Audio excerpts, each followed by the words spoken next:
Friends, इस video में हम आपको बताने वाले हैं प्रेगनेंसी क्या होती है और OCP ओरल कंट्रासेप्टिव पिल्स के बारे में बताएंगे, कॉजेज ऑफ एबॉर्शन के बारे में बताएंगे, अनवांटेड किड्स के बारे में हम डिस्क्राइब करेंगे और अनवांटेड किड्स को हम कैसे लेंगे उसके बारे में, अनवांटेड किड कैसे कार्य करती है और उसके साइड इफेक्ट्स के बारे में इस वीडियो में मैं आपको बताने वाला हूं। तो सबसे पहले हम शुरू करते हैं प्रेगनेंसी कि प्रेगनेंसी एक्चुअली होती क्या है।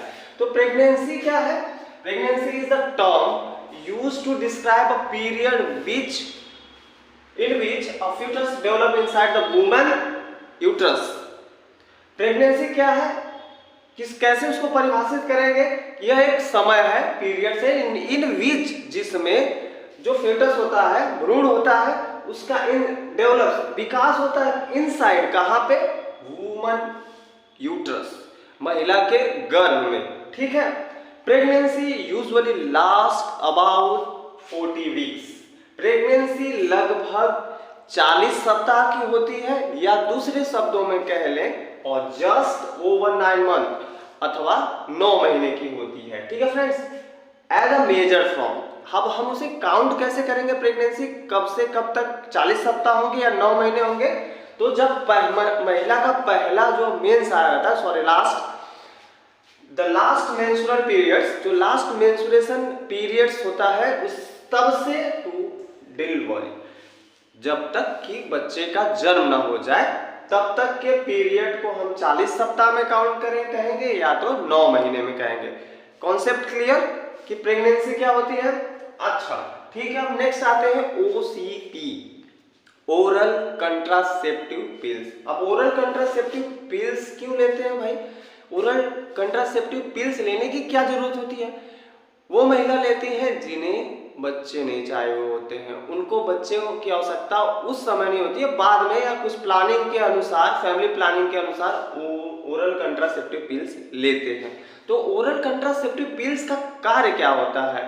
ठीक है, कैसे होता है देखते हैं। द बर्थ कंट्रोल पिल्स भी इसे कहते हैं, मतलब जन्म न देने वाली दवा, यानी जन्म न देने वाली दवा कह लेंगे आप, या मतलब कि बर्थ कंट्रोल करने वाली औषधि। ठीक है। Is a type of oral contraception that use, यह एक प्रकार की क्या होती है? गर्भ निरोधक गोली होती है। That uses hormones to prevent pregnancy. उसमें क्या होते हैं? उस दवा में 2 प्रकार के हार्मोन्स होते हैं जिसका इस्तेमाल क्या किया जाता है? प्रेगनेंसी को अवॉइड करने के लिए दिया जाता है। अब वो हार्मोन्स कौन से हैं? प्रोजेस्टिन और दूसरा है एस्ट्रोजेन। प्रोजेस्टिन हार्मोन्स क्या करता है? प्रिवेंट प्रेगनेंसी, प्रेगनेंसी होने से रोकता है। और दूसरा हार्मोन्स क्या है? एस्ट्रोजेन, इसका कार्य होता है कंट्रोल मेंस्ट्रुअल ब्लीडिंग, यह मेंस्ट्रुएशन या मेंस्ट्रुअल ब्लीडिंग को कंट्रोल करता है। तो ओरल कंट्रासेप्टिव मेडिसिन में 2 हार्मोन्स होते हैं, इन दोनों हार्मोन्स का डिफरेंट वर्क है। ठीक है, अपने जगह पे। अब ओरल मीन्स क्या होता है? इसमें है OCP में oral, you take it by mouth, मतलब इस दवा को हमें मुंह से लेना है। ठीक है। द पिल्स मतलब होता है, पिल्स फॉर्म में होती है, वो गोली की अवस्था होती है, जिसे गोली को ही कहेंगे।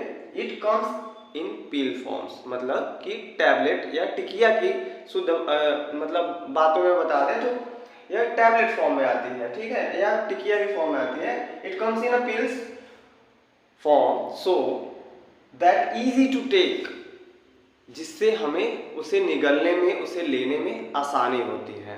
रीजंस फॉर एबॉर्शन, तो सबसे पहले इसमें फाइनेंशियल सर्कमस्टांसेस, ऐसी अवस्था, ऐसी स्थिति जिसमें आपकी फाइनेंशियल स्थिति बहुत वीक है, वैसी अवस्था हो सकती है। पार्टनर रिलेटेड रीजन, जैसे कि दोनों पार्टनर्स हैं, उन्हें अभी बच्चे नहीं चाहिए या उनका इश्यूज है कि अभी हम बच्चे नहीं करना चाह रहे हैं, बाद में देखेंगे, तो वो स्थिति में हो सकती है। मेंटल हेल्थ, अगर मदर्स की मेंटल स्थिति सही नहीं है या फिजिकली स्थिति सही नहीं है कि वह 9 महीने तक बच्चे को सेफ नहीं अपने गर्भ में रख पाएगी, तो ऐसी अवस्था हो गई।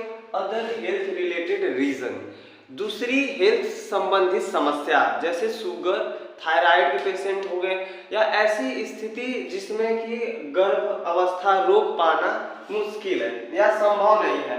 नॉन इंडिपेंडेंट मतलब स्वयं पे आश्रित नहीं है, वो पार्टनर्स ऐसा डिसीजन लेते हैं जैसे कि वो अपने पेरेंट्स पे आश्रित हैं, वो कुछ नहीं कर पा रहे हैं तो जो खर्चा होगा, जो सारे फाइनेंशियल इश्यूज होंगे उसकी वजह से, अथवा non mature enough for baby, या तो वह महिला या स्त्री अभी मैच्योर नहीं हुई है, ठीक है, परिपक्व नहीं हुई है बच्चे को जन्म देने के लिए। आइए अब देखते हैं अनवांटेड किट और एबॉर्शन किट। अनवांटेड किट को हम एबॉर्शन किट भी कहते हैं। तो क्या है unwanted kit? Unwanted kit is used to causes an abortion during the early part of pregnancy. जो प्रथम चरण होता है प्रेगनेंसी का, उसमें जब एबॉर्शन की जरूरत पड़ती है किसी कारणवश, तब हम इस अनवांटेड किट का यूज करते हैं। It is use up to week 10 of pregnancy. इसका इस्तेमाल हम प्रेगनेंसी के पहले 10 हफ्ते तक कर सकते हैं, ठीक है फ्रेंड्स।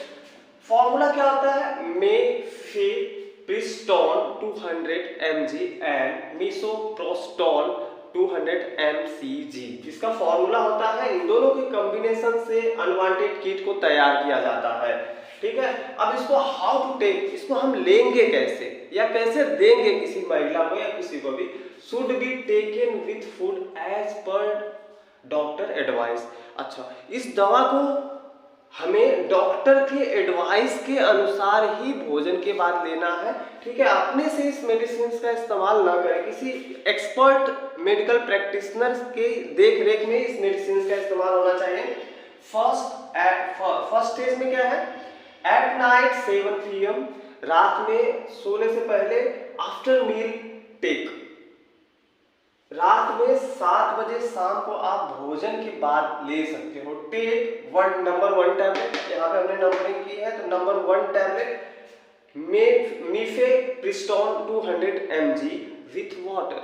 मतलब कि रात में शाम को या रात में भोजन के बाद 7 बजे आप नंबर 1 टैबलेट को ले सकते हो, जो सबसे बड़ा है, ठीक है। उसके बाद सेकेंड स्टेज में क्या है? सेकेंड स्टेज में आप जो है दूसरे दिन सुबह 9 AM में आफ्टर ब्रेकफास्ट के बाद नंबर 2 के टैबलेट को आप क्या करेंगे?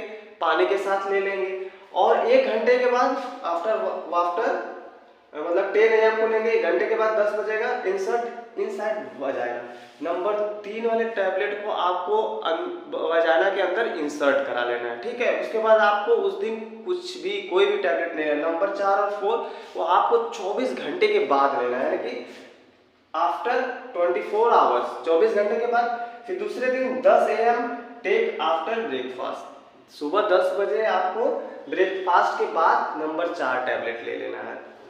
उसके बाद 11 बजे के 1 घंटे के बाद एक टैबलेट जो नंबर 5 वाला है उसे इंसर्ट करा लेना है वजाइना के अंदर। तो इसको लेने का प्रोसीजर था कि आप कैसे इसका इस्तेमाल करेंगे। आइए अब देखते हैं how unwanted kit works. Unwanted kit कैसे कार्य करती है? तो मीफेप्रिस्टोन 200 mg block the effects of progesterone. यह क्या करता है? प्रोजेस्टेरॉन के इफेक्ट्स को ब्लॉक करता है। प्रोजेस्टेरॉन है क्या? Natural female hormone. यह क्या है? यह नेचुरल फीमेल हार्मोन्स है। क्या करता है वो? दैट इज नीडेड फॉर, उसकी आवश्यकता होती है the pregnancy to sustain, pregnant महिला के स्वास्थ्य के साथ साथ उसकी जो प्रेगनेंसी है उसे स्वस्थ रखने के लिए किस हार्मोन्स की आवश्यकता होती है? प्रोजेस्टेरॉन की। उस प्रोजेस्टेरॉन हार्मोन्स को क्या करता है मीफेप्रिस्टोन 200 mg? विदाउट दिस हार्मोन्स, बिना इस हार्मोन्स के, the lining of the uterus की जो लाइनिंग होती है ब्रेक डाउन, टूटने लगती है, as it does during the menstruation periods. जैसे कि यह होता है कब? जब किसी महिला का मेंस्ट्रुएशन पीरियड्स चल रहा होता है, यानी कि मेंस्ट्रुएशन की जो ब्लीडिंग आने से पहले क्या होता है? ब्रेक डाउन होता है। क्या ब्रेक डाउन होता है? यूट्रस की लाइनिंग जो होती है वह ब्रेक डाउन होती है, ठीक है। Break down as it does during the menstruation period and stop the growth of pregnancy, वहीं पर प्रेगनेंसी यानी फीटस का विकास रुक जाता है और फिर क्या होता है, increase contraction of the uterus, uterus का कॉन्ट्रैक्शन यानी कि सिकुड़ने लगता है, यूट्रस अपने में दबोचने लगता है, ऐंठन उसमें पैदा होती है और क्या कहता है, कॉजेज एबॉर्शन, जिसके वजह से गर्भपात हो जाता है। फ्रेंड्स, तो हमने बताया कि अनवांटेड किट कैसे कार्य करती है। अब आते हैं अनवांटेड किट अगर किसी महिला को दिया जा रहा है तो उसका साइड इफेक्ट्स क्या होगा। नौसिया हो सकती है, मितली आ सकती है, मितली के साथ साथ चक्कर भी आ सकता है, वोमिटिंग हो सकती है, उल्टियां हो सकती हैं लगातार, डायरिया हो सकती है, दस्त हो सकती है, स्टमक क्रैम्प्स, पेट में मरोड़ दर्द, तगड़ा दर्द हो सकता है, यूट्रिन कॉन्ट्रैक्शन हो सकता है, आपके जो यूट्रस है उसके अंदर क्या हो सकता है, कॉन्ट्रैक्शन हो सकता है, सिकुड़न हो सकती है, हैवी मेंस्ट्रुअल ब्लीडिंग हो सकती है, ज़्यादातर आपके शरीर से ब्लड लॉस हो सकता है।